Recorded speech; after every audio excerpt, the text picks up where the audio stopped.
Halo semuanya, Assalamualaikum. Terima kasih masih mau menyimak kisah misteri di YouTube channel Wen Anthony. Sebelum saya bacakan dalam judul Jin Dasim di Rumah Tangga Mbak Aisyah, saya mendoakan teman-teman semua agar selalu dalam lindungan Allah Subhanahu wa Ta'ala. Dimudahkan rezeki, tentunya diberi kesehatan selalu ya. Amin. Dan langsung saja kita masuk ke ceritanya. Pesta pernikahan sederhana sudah selesai. Malam itu, Rizal dan Aisyah resmi menjadi pasangan suami istri. Mereka berdua masuk rumah kecil yang sudah disiapkan Rizal sejak jauh-jauh hari. Rumah itu berdiri di pinggir kampung. Dindingnya campuran papan dan tembok. Sederhana, tapi cukup layak. "Ini rumah kita mulai sekarang," kata Rizal sambil membuka pintu. Aisyah menatap sekeliling. Ruang tamu kecil, kamar tidur, dapur, dan halaman belakang yang tidak terlalu luas. "Alhamdulillah bang, semoga kita betah di sini. Yang penting kita sama-sama ya." Malam pertama berjalan biasa saja, sampai Aisyah mulai tidur gelisah. Sekitar tengah malam, ia terbangun dengan tubuh basah keringat. Matanya langsung menatap sudut kamar. Di sana ia melihat bayangan tinggi, berwarna hitam pekat. Berdiri dia menghadap ke arah mereka. Aisyah berusaha berteriak, tapi suaranya tertahan. Ia mengguncang bahu Rizal sampai suaminya ikut bangun.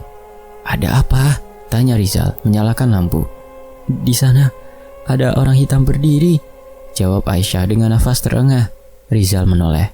Sudut kamar kosong, tidak ada siapapun. "Itu cuma mimpi, kamu kecapean," Rizal mencoba menenangkan. Aisyah masih menatap ke arah sudut kamar. Wajahnya pucat, tapi ia mengangguk, tidak ingin memperpanjang. Beberapa hari kemudian, gangguan kecil mulai terasa. Gelas di meja dapur tiba-tiba berpindah tempat. Piring jatuh padahal tidak ada yang menyentuh. Malam hari terdengar langkah kaki di lantai papan, seperti ada orang berjalan mondar-mandir.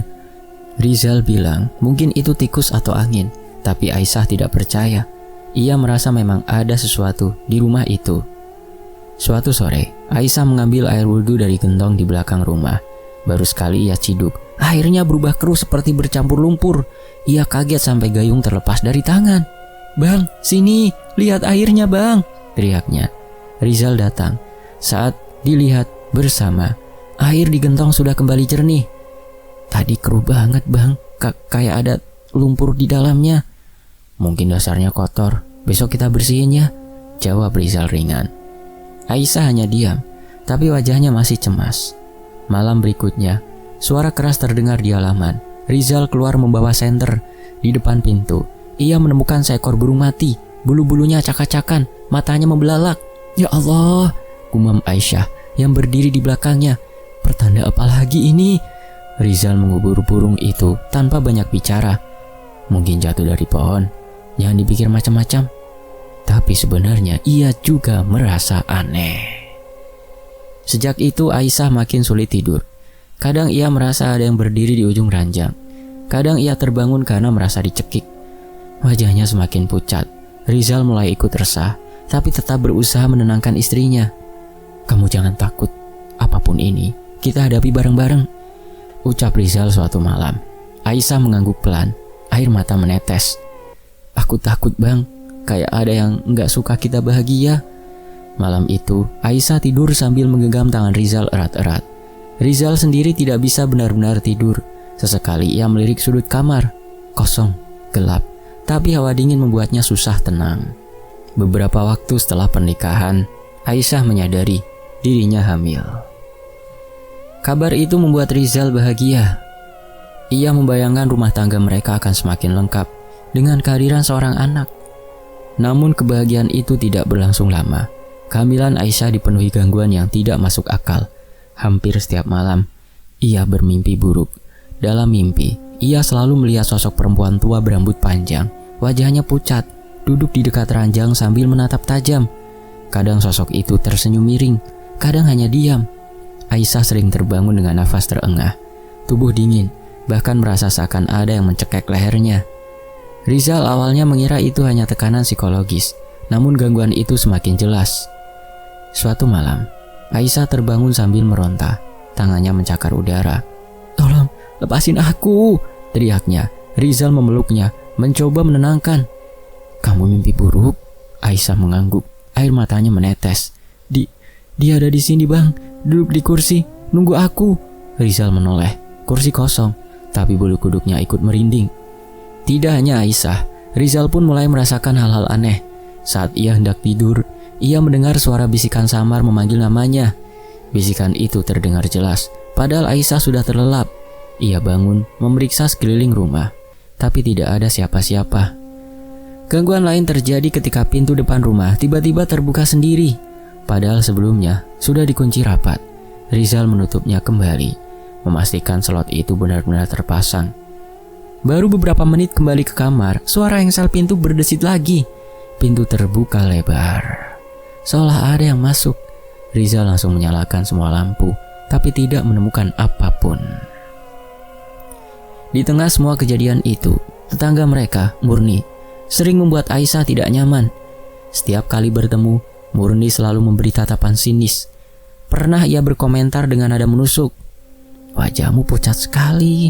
Hamil muda kok kelihatannya kayak orang sakit parah. Hati-hati, jangan sampai anakmu gak jadi loh." Kalimat itu membuat Aisyah ketakutan. Ia menceritakan pada Rizal, tapi Rizal hanya menanggapinya dengan singkat, "Sudahlah, jangan dimasukin hati. Murni memang suka ngomong seenaknya." Lama-lama hubungan Rizal dan Aisyah mulai renggang. Aisyah merasa Rizal tidak peka, terlalu sering meremehkan perasaannya. "Kamu selalu bilang aku kebanyakan mikir, padahal aku yang ngalamin semua ini," protes Aisyah suatu malam. "Aku bukannya gak percaya, aku juga ikut ngerasain hal-hal aneh. Tapi kalau kita terlalu takut, justru makin jadi-jadi," jawab Rizal. "Enak ngomong gitu bang, aku yang tiap malam gak bisa tidur, aku yang dicekek, aku yang terus ketemu perempuan itu," suara Aisyah meninggi. Rizal diam, mencoba menahan emosi, tapi dalam hati ia mulai bingung harus berbuat apa. Puncak gangguan terjadi ketika Aisyah bangun dengan tubuh penuh lebam. Pagi itu Rizal kaget melihat lengan istrinya biru-biru. Bahkan di punggungnya ada bekas seperti dicengkram. "Ya Allah, ini kenapa?" Rizal panik. "Aku gak tahu bang, aku tidur biasa aja. Pas bangun tubuhku sakit semua." Rizal menatap istrinya. Wajahnya tegang. "Ini gak wajar. Kita gak bisa terus begini." Malam itu Rizal berdiskusi serius. Ia sadar tidak mungkin membiarkan Aisyah terus disiksa gangguan gaib. "Kita pindah sementara ke rumah ibu ya. Mungkin di sana lebih aman. Biar ada yang jagain kamu juga." Aisyah mengangguk setuju. Meski sebenarnya ia masih ragu, tapi ia tidak punya pilihan lain. Beberapa hari kemudian, mereka pindah ke rumah Marni, ibu Rizal. Rumah itu lebih besar, berada di tengah kampung, dekat dengan rumah-rumah tetangga lain. Rizal berharap dengan banyak orang di sekeliling, gangguan akan berkurang. Marni menyambut mereka dengan wajah agak khawatir. "Kenapa tiba-tiba pindah, Sal?" Rizal menjawab singkat. "Aisyah sering sakit, Bu. Aku pikir di sini lebih baik." Marni mengangguk, meski dari tatapannya terlihat ada rasa tidak puas. Ia memang tipe orang yang keras, sering berkomentar tajam. Malam pertama di rumah Marni, suasana agak lebih tenang. Aisyah tidur lebih cepat, mungkin karena lelah. Namun sekitar tengah malam, ia terbangun lagi. Kali ini bukan karena mimpi buruk, melainkan suara tangisan bayi. Tangisan itu terdengar jelas dari kamar kosong di sebelah. Aisyah duduk tegak, menajamkan telinga. Tangisan lirih, kadang meninggi, seperti benar-benar ada bayi yang ditinggalkan sendirian. Ia menoleh ke arah Rizal yang masih tertidur. Perlahan ia berdiri, membuka pintu kamar. Koridor rumah gelap, hanya diterangi cahaya redup dari lampu minyak. Suara tangisan itu semakin jelas. Aisyah mendekati pintu kamar kosong. Tangan gemetarnya menyentuh gagang pintu. Ketika pintu dibuka, ruangan gelap gulita. Tidak ada siapapun di dalam. Tangisan itu hilang seketika, lenyap begitu saja. Aisyah menutup pintu dengan terburu-buru. Kembali ke kamar sambil memeluk perutnya yang masih lemah. Ia duduk di ranjang. Wajahnya pucat pasi. Tangannya mengguncang bahu Rizal, berusaha membangunkannya. "Bang, aku dengar bayi nangis di kamar sebelah." Rizal terkejut bangun, masih setengah sadar. Bayi? Di sini gak ada bayi." Aisyah menggigit bibirnya. Air mata mengalir. "Aku gak bohong bang, aku dengar jelas." Rizal menatap istrinya dengan serius. Dalam hatinya, ia tahu gangguan itu belum berhenti. Bahkan di rumah ibunya sekalipun, sesuatu tetap mengikuti mereka. Rizal hanya bisa memeluk Aisyah erat, mencoba menenangkan, namun ia sendiri juga mulai takut karena suara tangisan bayi itu seolah masih terngiang di telinganya. Hidup di rumah mertua seharusnya menjadi tempat perlindungan. Namun, bagi Aisyah, hari-hari di sana justru seperti terjebak dalam ruang yang penuh belati tak kasat mata. Setiap kata dari Marni, ibu Rizal, menusuk hatinya dengan halus, seolah ia bukan menantu, melainkan beban yang harus dipikul. Kalau kau pandai menjaga diri, tentu kandunganmu tidak sering terguncang, kata Marni suatu pagi ketika Aisyah muntah darah untuk kesekian kalinya. Nada suaranya dingin, seolah menyalahkan Aisyah karena semua musibah yang terjadi. Rizal hanya terdiam. Ia terjebak di antara cinta kepada istrinya dan hormat kepada ibunya. Lelaki itu mencoba menjadi penengah, namun setiap kali ia bicara, justru menambah luka di hati Aisyah. Sudahlah, jangan kau ambil hati, ibu hanya khawatir, ucap Rizal, meski matanya sendiri terlihat cemas. Namun bagi Aisyah, kalimat itu terdengar seperti pengkhianatan kecil. Bukannya membela, Rizal malah melindungi ibunya. Sejak itu jarak di antara mereka perlahan tercipta. Mereka masih tidur di ranjang yang sama, namun hati seakan berjarak sejauh lautan. Gangguan gaib semakin memperparah keadaan.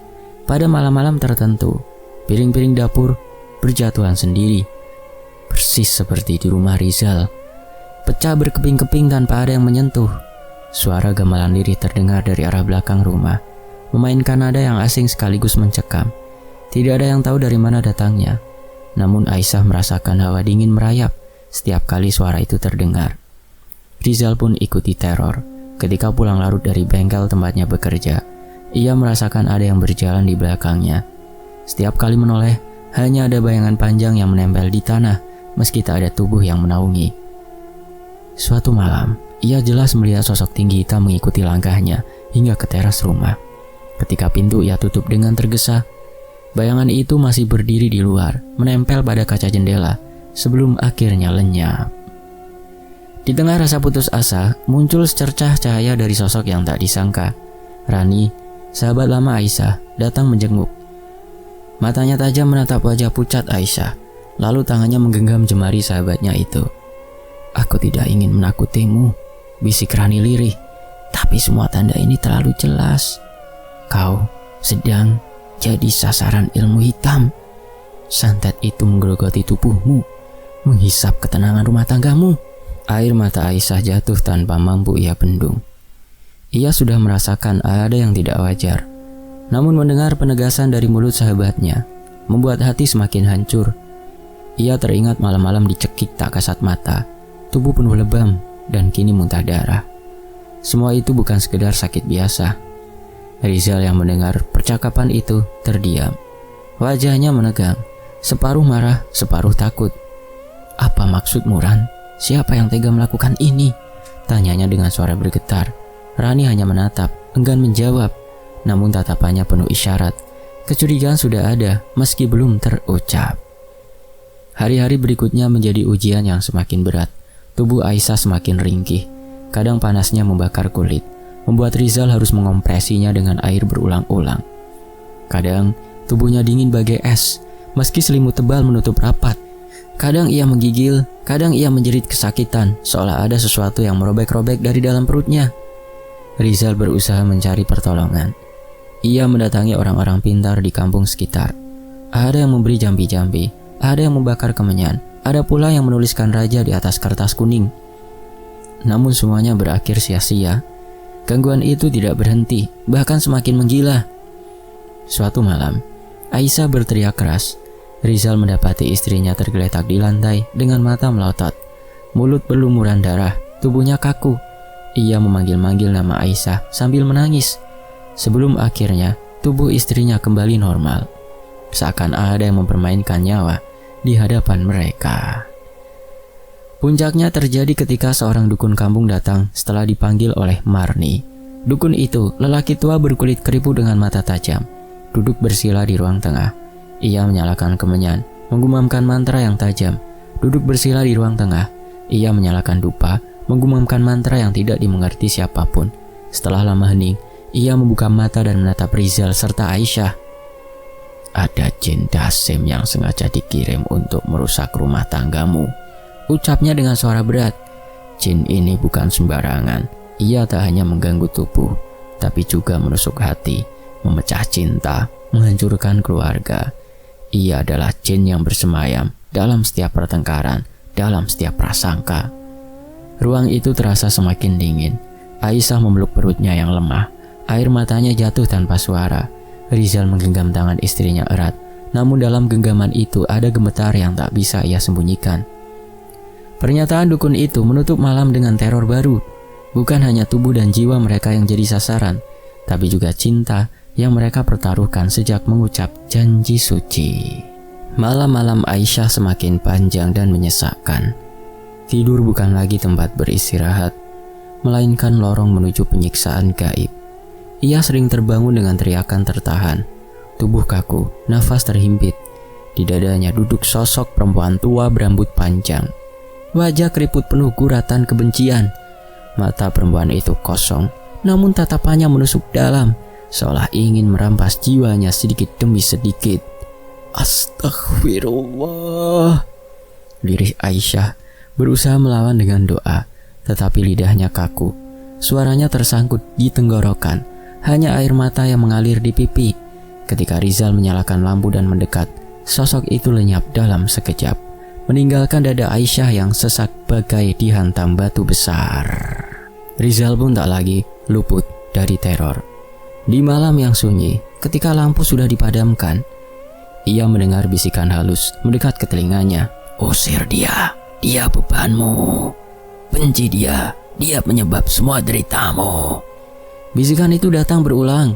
Kadang suara perempuan, kadang suara laki-laki. Awalnya Rizal mencoba menutup telinga, membaca doa. Namun bisikan itu semakin keras, semakin jelas, hingga suaranya seperti menggema dari dalam kepalanya sendiri. Kadang ia terbangun dengan keringat dingin, memandang Aisyah yang tertidur lemah. Lalu hatinya dihantam rasa benci yang tak masuk akal. Sementara itu badai fitnah mulai berembus di lingkungan keluarga. Marni, ibunya, semakin sering memandang tajam kepada Aisyah. "Kau lihat sendiri Rizal," katanya suatu sore. "Sejak perempuan itu masuk rumah ini, tidak ada ketenangan. Kau pun makin jauh dariku. Jangan-jangan dia menggunakan sesuatu." Lebih dari itu, Marni mulai menaruh curiga pada hubungan Rizal dengan Rani. Kedekatan mereka sejak Rani beberapa kali datang menjenguk dianggap sebagai sesuatu yang lebih. "Kalau kau terlalu sering bersama Rani, orang akan salah sangka," bisiknya penuh sindiran. Di sisi lain, Murni, tetangga yang sejak awal menatap sinis, menebarkan gosip ke warga sekitar. "Aisyah itu kena guna-guna. Leluhur tidak merestui dia, makanya hamilnya sakit-sakitan. Jangan dekat-dekat, nanti kita ikut kena bala," katanya dengan suara lantang di warung tetangga. Gosip itu menjalar seperti api di ladang kering, membuat nama Aisyah kian tercoreng. Rizal terhimpit. Ia berdiri di persimpangan antara membela istrinya atau menjaga keharmonisan keluarga besar ibunya. Jika ia melawan ibunya, ia takut dianggap anak durhaka. Jika ia diam, Aisyah akan semakin terluka, tersudut oleh tuduhan-tuduhan yang tak adil. Kedua jalan sama-sama berduri, si malakama, dan Rizal kian bingung memilihnya. Aisyah sendiri semakin rapuh, tubuhnya pucat, matanya cekung, seolah setiap hari ada tenaga yang tersedot keluar. Kadang ia duduk termenung di tepi ranjang, menatap kosong, menahan tangis yang tak lagi punya suara. "Kenapa kita harus mengalami ini, Bang? Apa salah kita?" bisiknya dengan lirih, membuat Rizal merasa dadanya diremas rasa bersalah. Teror kembali datang pada satu malam hujan deras. Rizal yang baru terbangun mendengar bisikan yang begitu keras, menusuk telinga hingga dadanya bergetar. "Bunuh dia, dia hanya membawa celaka. Cekik dia, habisi dia."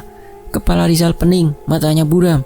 Entah mengapa, ia melangkah mendekati ranjang, menatap wajah istrinya yang tertidur dengan nafas terengah. Tangannya terulur, pelan-pelan menempel di leher Aisyah.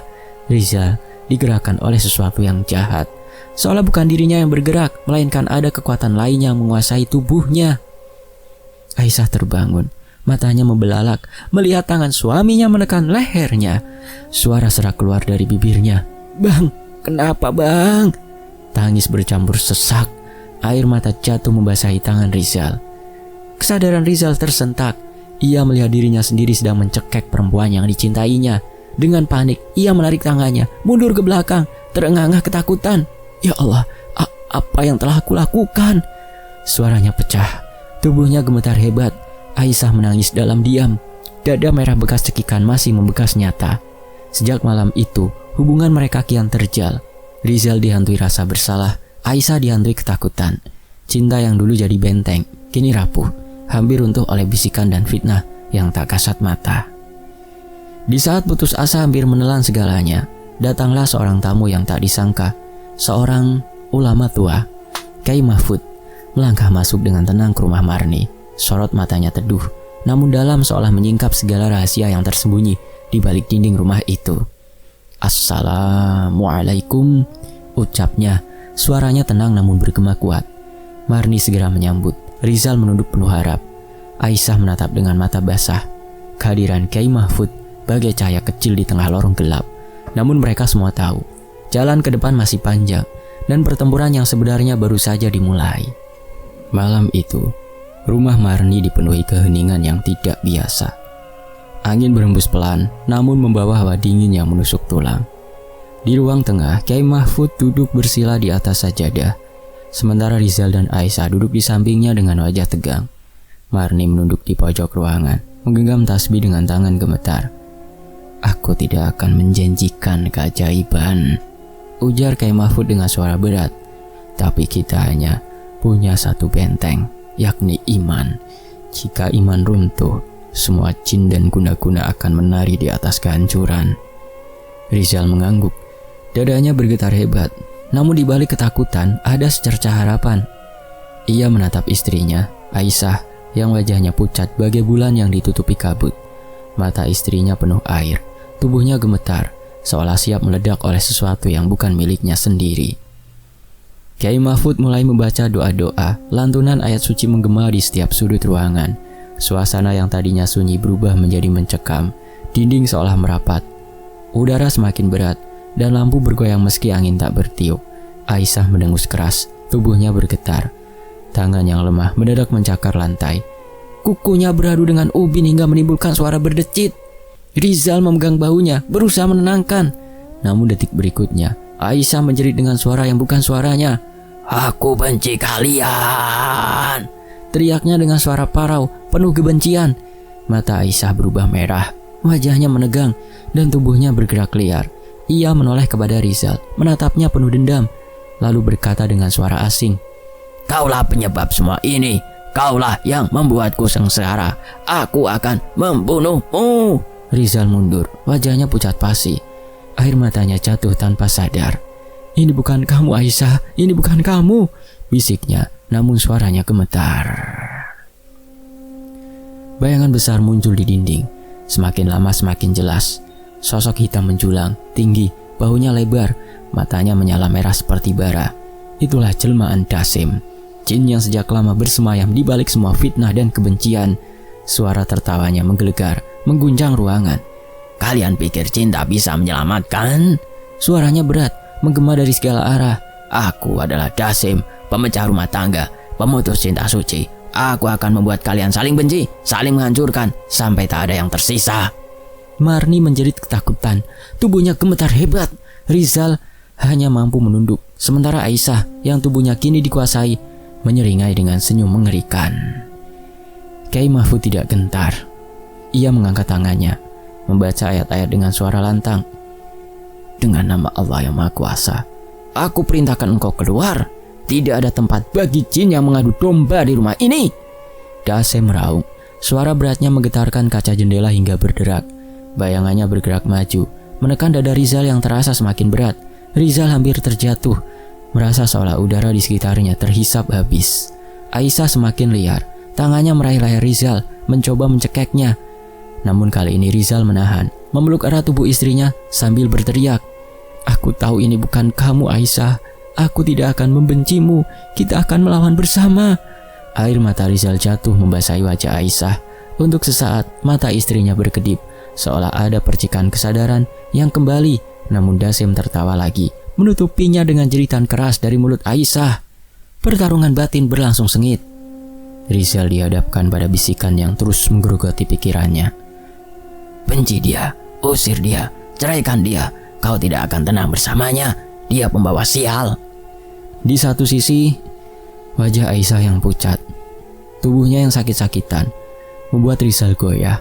Ia hampir percaya bahwa rumah tangganya memang tidak bisa diselamatkan. Namun setiap kali ia ingin menyerah, ia teringat janji di pelaminan, janji di hadapan Allah. Cinta bukan sekedar perasaan, melainkan ikatan yang harus dijaga meski badai mengamuk. Aku tidak akan menyerah, Rizal berteriak. Aku mencintai istriku. Kami tidak akan bisa kau hancurkan, Dasim. Kiai Mahfud semakin keras melantunkan doa. Ayat-ayat suci bagaikan anak panah yang menusuk tubuh bayangan hitam itu. Dasim meraung, tubuhnya mengecil, namun perlawanan semakin brutal. Pintu rumah bergetar, kaca jendela pecah berhamburan, dan lampu padam seketika. Hanya cahaya dari doa yang menjadi penuntun di tengah kegelapan. Rizal memeluk Aisyah erat, menahan setiap cakarannya. Di sela tangisan ia terus berbisik di telinganya. Kita akan baik-baik saja, Aisyah. Jangan lepaskan aku. Kita akan melawan bersama. Suara asing di tubuh Aisyah berteriak kesakitan. Diam, dia tidak mencintaimu. Dia akan meninggalkanmu. Semua orang membencimu. Namun Aisyah dengan sisa tenaganya menangis dan berbisik lirih. Abang, jangan tinggalkan aku, bang. Itulah celah yang ditunggu. Kiai Mahfud segera mengarahkan telapak tangannya ke arah Aisyah, membaca ayat terakhir dengan suara menggelegar. Dengan nama Allah, keluar engkau, Dasim. Tidak ada kekuasaan bagi jin di atas iman. Lalu membersihkan air yang sudah didoakan ke ubun-ubun Aisyah. Aisyah bergetar, suara rahang terdengar seperti bumi yang pecah. Bayangan hitam itu menjerit, tubuhnya terbakar oleh cahaya tak kasat mata. Perlahan Dasim meringkuk, mengecil, lalu lenyap dalam suara mengerikan yang memekakan telinga. Suasana hening, udara kembali normal, meski bau anyir darah masih terasa di hidung. Aisyah terkulai di pelukan Rizal, tubuhnya lemah, wajahnya basah oleh air mata. Rizal menatap istrinya dengan mata merah, penuh rasa syukur bercampur trauma. Aku tidak akan melepaskanmu, Aisyah, tidak akan pernah. Aku mencintaimu, bisiknya. Minumkan ini ke istrimu, lalu sisakan untuk membasuh mukanya, kata Kiai Mahfud. Lalu ia melanjutkan. Ia menutup mata, merasakan hawa sekitar, lalu berkata dengan suara pelan namun tegas. Dasim memang sudah dipukul mundur, tapi ingatlah, tapi benteng keimanan harus kalian jaga dengan amal soleh. Kalian tahu amal soleh apa? Ya, ibadah. Ibadah harian kalian akan menjadi benteng. Sholat 5 waktu, zikir pagi dan petang, dan tentunya bersedekah kepada sesama. Malam itu ditutup dengan tangis dan pelukan. Rizal, Aisyah, dan bahkan Marni yang sebelumnya penuh prasangka kini bersujud bersama. Marni menangis terseduh, menyesali semua fitnah dan kata-kata tajam yang pernah ia lontarkan. Ia meraih tangan Aisyah, mengecupnya dengan penuh penyesalan. Maafkan aku, nak. Aku tidak tahu penderitaanmu sebesar ini. Aisyah hanya tersenyum lemah, matanya menutup perlahan, tubuhnya masih lemah, namun jiwanya terasa lebih ringan. Fajar pun menyingsing, cahaya matahari masuk ke celah-celah jendela yang pecah, menerangi ruang tengah yang berantakan. Bagi Rizal dan Aisyah, malam itu bukan sekedar pertempuran melawan jin, melainkan pertempuran melawan kebencian, fitnah, dan keputusasaan. Timbul pertanyaan dalam hati, siapa yang tega mengirimkan itu? Tapi kata Kiai Mahfud, sudahlah tak usah pikirkan. Yang penting ingat kata-kataku, bentengi diri kalian dengan iman. Mereka sadar, ancaman mungkin akan selalu ada ke depannya. Namun kali ini mereka lebih siap. Dengan bimbingan Kiai Mahfud, dengan iman, cinta, dan keyakinan bahwa rumah tangga bukanlah mainan bagi kekuatan gelap. Guna-guna memang bisa mengoyak tubuh, bisa mengguncang hati, tapi tidak akan pernah bisa meruntuhkan cinta yang berakar pada iman. Dan di tengah cahaya pagi yang hangat, Rizal menggenggam tangan istrinya erat, menatap jauh ke depan dengan keyakinan baru. Tamat. Demikianlah sebuah kisah, semoga terhibur. Wen Antoni pamit dulu, mohon maaf jika ada intonasi yang kurang pas. Sampai jumpa di kisah berikutnya. Wassalamualaikum warahmatullahi wabarakatuh. Terima kasih semuanya. Alhamdulillah.